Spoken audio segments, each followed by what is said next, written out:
नमस्कार फ्रेंड, आप सभी का एक बार फिर से स्वागत है। फ्रेंड्स, 12th बाइपार्टाइट सेटलमेंट जोरों पे है, क्लाइमैक्स पे जल्दी से जल्दी सेटल होगा। और जैसा कि यूबीयू कन्वेनर श्री एसके बनलिस ने भी इस बारे में इंडिकेशन दिया और ये भी आश्वस्त किया कि ये जो एग्रीमेंट होगा वो हिस्टोरिकल होगा और जो एरियर्स आपने 36 महीने में नहीं पाया होगा वो आप 12 महीने में पाएंगे। एंड इसी जो अभी दो उनके वीडियो स्पीच आए उसमें इन्होंने ये भी इंडिकेट किया कि हम 22% ऑफर डिमांड कर रहे हैं, जबकि आईबीए ने 16% का ऑफर दिया। क्या क्राइटेरिया है श्री बनलिस का कि हम 22% डिमांड कर रहे हैं? क्या आधार है आईबीए का जो हमें 16% ऑफर कर रही है? जब हम बात अपने समकक्ष फाइनेंशियल इंस्टीट्यूशन, इंश्योरेंस कंपनी या सेंट्रल गवर्नमेंट के ऑफिसर से करते हैं तो यह कहा जाता है, यूनियन का कहना है कि why you are comparing with the others. सवाल यह है कि हम कंपेयर क्यों ना करें जब सेम फिनांस डिपार्टमेंट के लोग हैं, तो हमारा कंपैरिजन उनसे क्यों नहीं होना चाहिए? आपको याद होगा कि कुछ दिनों पहले मैंने एक सर्कुलर शेयर किया था जिसमें उन्होंने साफ साफ लिखा था कि scale 1 officer of the public sector bank and LIC, GIC सब सेंट्रल गवर्नमेंट के ग्रुप ए ऑफिसर्स के इक्विवेलेंट होते हैं। फिर सैलरी के मामले में हम उनसे पीछे क्यों? हमारे यूनियन की बार्गेनिंग पावर क्यों कम हो जाती है? एक डबल एओ जो एलआईसी में काम करता है उसका एक पे सैलरी हम आपको कंपैरिजन करके दिखाते हैं कि बेसिक पे 53,600, cadre special allowance 4,500, DA 32,210, HRA 5,360, CCA 1,608 and transport allowance 1,960 and the total amount goes 99,238 पैसा 58।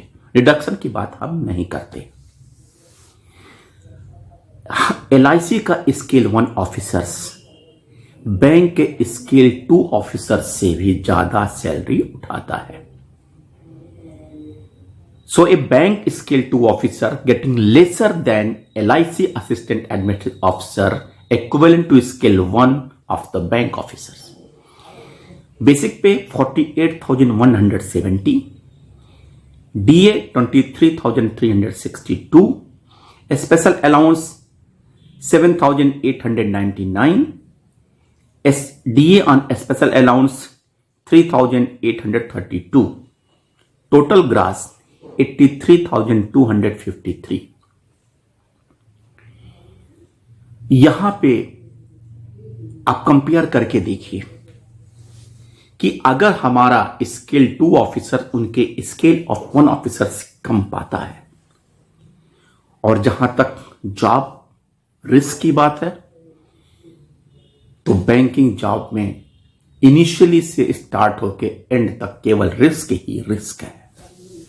और ऐसे में हमारे कोऑर्डिनेटर यूबीयू के कहते हैं कि हम एक अच्छा डील करेंगे, एक अच्छा एग्रीमेंट करेंगे, लेकिन वो ये डिस्क्लोज नहीं करते क्या हम इसके एट पार जाएंगे।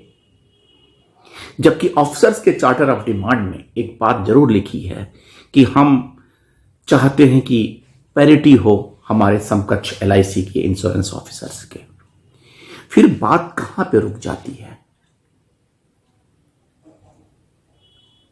क्यों नहीं हम इस तरह के बार्गेनिंग 22% के हाइक के साथ, लोड के साथ, क्या हम इसके समकक्ष पहुंच जाएंगे? शायद नहीं, क्योंकि जस्ट इसके बाद एलआईसी में सेटलमेंट होना है और उनका सेटलमेंट हमारे बैंक के ऑफिशियल्स के जो भी पे वेज स्ट्रक्चर डिसाइड होंगे उनसे अधिक करके होंगे। वेज स्ट्रक्चर में पैरिटी नहीं है, डीए कैलकुलेशन में पैरिटी नहीं है, एंड अदर अलाउंसेज में पैरिटी नहीं है। फिर हम उनके समकक्ष कैसे जा सकते हैं? ये यूबीयू की वीकनेस है और यूबीयू को कम से कम ऐसा व्यवस्था करना चाहिए, ऐसे सेटलमेंट पर भाग लेना चाहिए जिससे हमारे बैंक ऑफिशियल भी उनके पैरिटी पे आ सके। थैंक यू फ्रेंड्स, नमस्कार।